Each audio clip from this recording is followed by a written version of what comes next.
मैं यशोदा माँ का पिछला जन्म सुना रहा हूं, चरित्र जरा ध्यान से सुनिएगा। यशोदा माँ पिछले जन्म में धरा थी।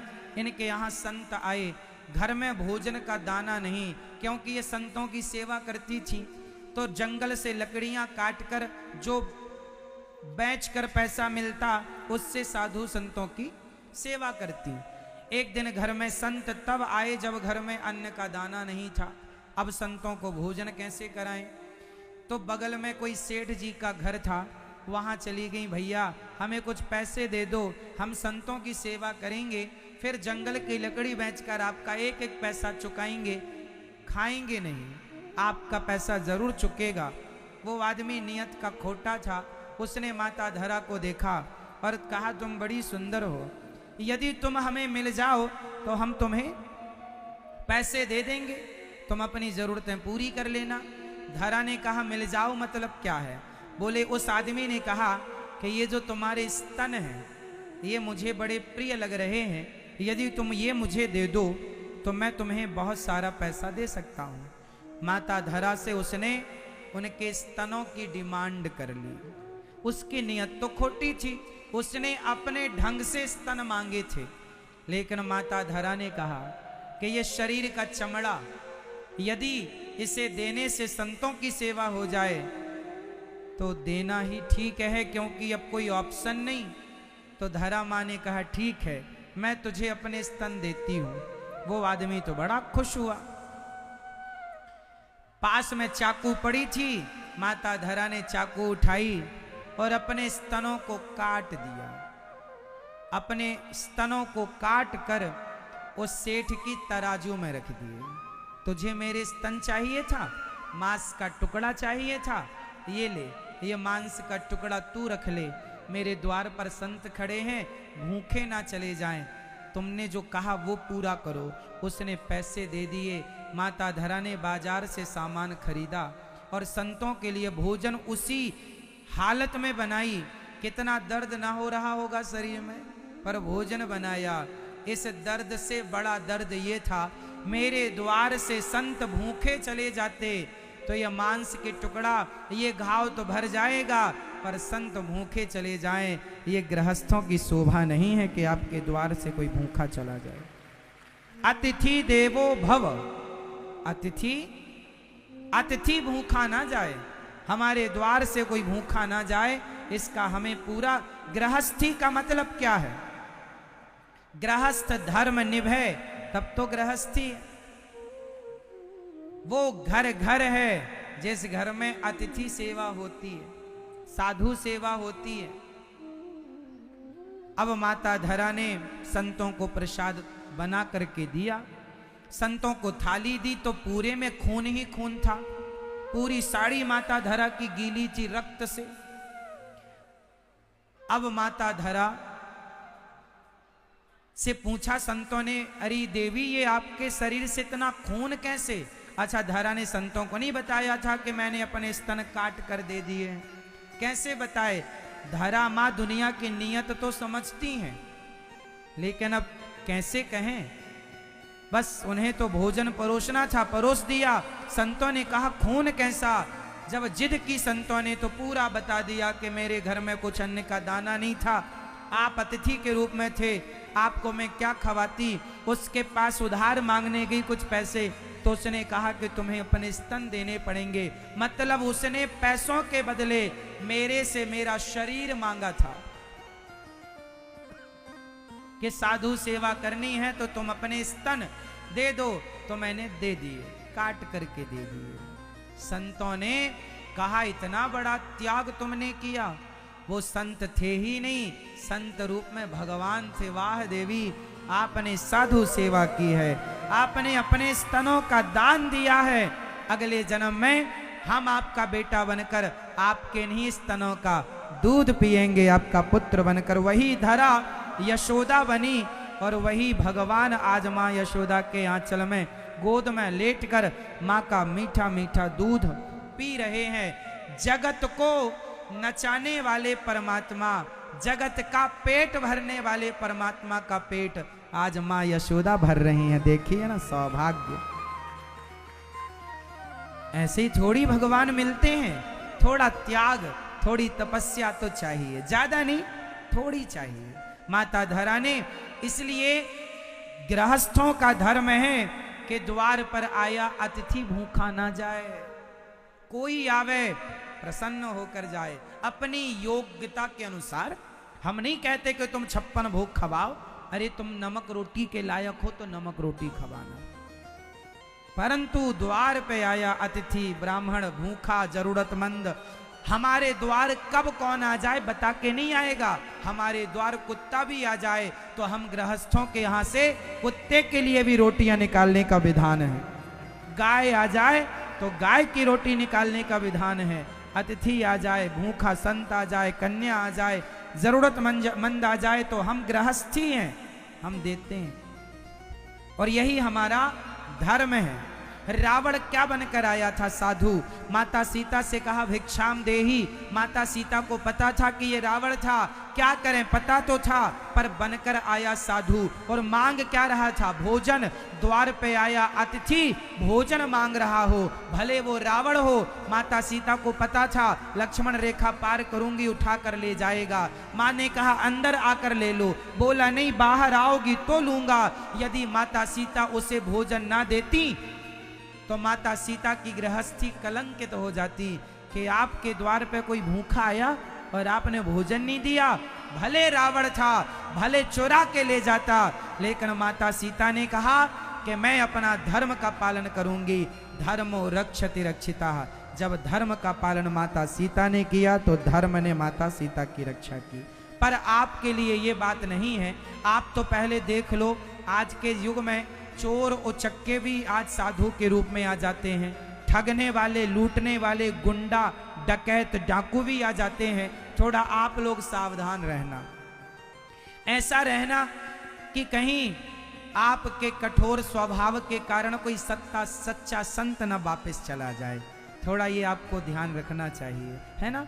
आपको ये भी ध्यान रखना है कि कोई चोर उचक्का आपके घर में ना घुस जाए साधु के रूप में, और ये भी ध्यान रखना है कि कहीं सच्चा संत आपके घर से खाली ना चला जाए। ये आपको दोनों का ध्यान रखना है, ये आपकी जिम्मेदारी है। अब पहचानना आपका धर्म है कि आप पहचान लो कौन सही है कौन गलत है। अब मैं असली और नकली की पहचान बता देता हूं, जरा सुन लो। असली और नकली को कैसे पहचाने? भिखारी जो जरूरतमंद होगा, जो यथार्थ में भिक्षुक होगा, वो आप जितना देंगे उतने में खुश हो जाएगा। और जो आपसे मांगे पैसे भी दो, आटा भी दो, दाल भी दो, चावल भी दो, कपड़े भी दो, समझ लेना ये फ्रॉड है, ये बिजनेस बना रखा है। क्योंकि मुझे पूरा एक्सपीरियंस इस चीज का, आपको पता हो ना हो, मैं बचपन में भीख मांगा करता था। मैं जब छोटा था, हमारे यहाँ गरीबी इतनी थी कि घर में खाने को रोटी नहीं थी। सिंपल भाषा कहें, हमारे घर में रोटी, भरपेट रोटी की व्यवस्था नहीं थी, इसलिए भिक्षा मांगना पड़ता था। मैं छोटा सा था, गांव में भीख मांगने जाया करता था। तो मैं ऐसा भिखारी था कि जिसके घर से जितना मिल जाता था उतना खुश होकर रखता था, कभी नहीं मांगता था और दो ना। क्यों मांगे? आपने तो जितना दिया हमारी औकात से ज्यादा है।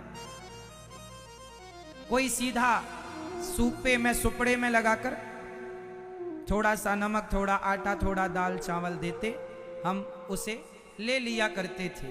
तो भीख मांगने का हमें पता है कि असली भिखारी कौन होता है। मैं जब भीख मांगता था ना गांव में, तब मेरे मन में एक भाव जागा था तब कि हे प्रभु, कभी आप यदि कृपा करेंगे तो मेरे मन में संकल्प था कि मैं बड़ा होकर ऐसा अन्न क्षेत्र चलाना चाहता हूं कि भले भीख मांगना पड़े पर द्वार पर कोई भी आए सबको भरपेट भोजन मिलना चाहिए।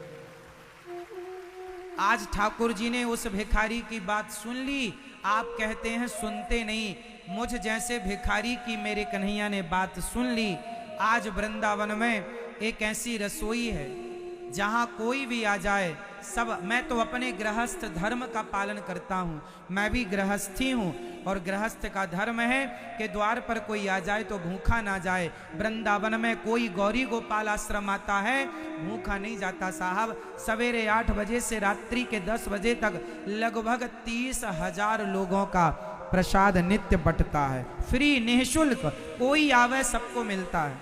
और ये आपके सहयोग से ही सब हो रहा है। करने वाले तो देखो भगवान है, वो हमें आपको निमित्त बनाते हैं। वो जिनके सेवा लेना चाहते हैं उनकी सेवा ले लेते हैं, जिनकी सेवा नहीं लेना चाहते उनकी सेवा। आप लोग यदि कुछ दे पाए तो ये सोचिएगा कि ईश्वर ने आपकी सेवा स्वीकार कर ली है, और यदि आप नहीं दे पाए तो समझ लीजिएगा कि भगवान ने आपकी सेवा लेनी ही नहीं चाहिए। इसलिए वृंदावन में, अन्य क्षेत्र में आप भी सहयोग की आहुति जरूर डालिएगा, क्योंकि आपके सहयोग से हजारों साधु संत जरूरतमंदों को पेट भर भोजन वृंदावन जैसे धाम में मिल रहा है, और ये सबसे बड़ा दान है। बताओ, अन्य दान से बड़ा कोई दान है कोई दान? इसलिए आप भी एक दिन का अन्य क्षेत्र अपनी तरफ से जरूर बंटवाइए। अपने बच्चों के जन्मदिन पर बंटवाइए, बच्चों के नाम से बंटवाइए, शादी की सालगिरह पर बंटवाइए, अपने नाम से, अपने पति पिता पुत्र किसी के नाम का अन्नदान जरूर कीजिए। अन्नदान जरूर। दानवीर कर्ण का नाम सुना होगा। जब दानवीर कर्ण मर के गए तो स्वर्ग में सोने की रोटियां परोसी गईं। क्या परोसा गया? सोने की रोटियां परोसी गईं। कर्ण ने कहा, अरे इंद्र क्या कर रहे हो, हमें सोने की रोटी? हाँ, आपने स्वर्ण दान के सिवा कुछ किए ही नहीं, तो सोना खाओ। आपने अन्न दान कभी नहीं किया। अब क्या करें? दानवीर कर्ण से कहा इंद्र ने कि जाओ अपने बच्चों से कहो कि वो तुम्हारे नाम का कोई बड़ा अन्नदान करें। जब कर्ण के नाम का उनके बच्चों ने बड़ा अन्नदान किया, गांव के जन जन को भोजन प्रसादी कराया, तब स्वर्ग में कर्ण को रोटियां नसीब हुई। तो जो यहाँ देते हैं वही वहां मिलता है, इसलिए देना सीखो।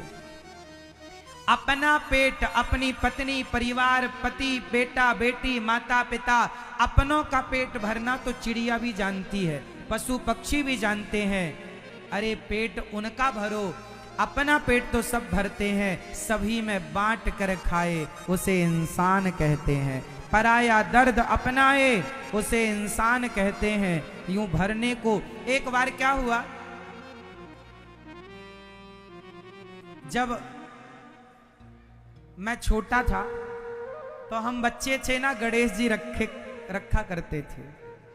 तो एक बार गणेश जी, बच्चे तो चंदा मांगने जाते हैं, तो हम लोग गांव में गए चंदा मांगने। बच्चे थे, कोई ने 2 रुपए दिया, कोई ने 5 रुपए दिया, कोई ने 10 रुपए।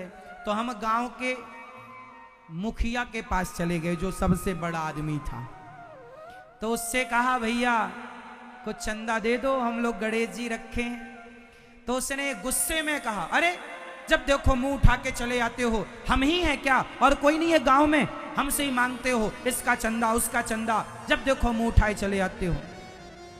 बच्चे तो भाग गए, पर ये दास ने कहा कि भैया आपको भगवान ने देने के लायक बनाया है, इसलिए आपसे मांग रहे हैं। आपको देने के लायक नहीं बनाया होता तो आपसे नहीं मांगते।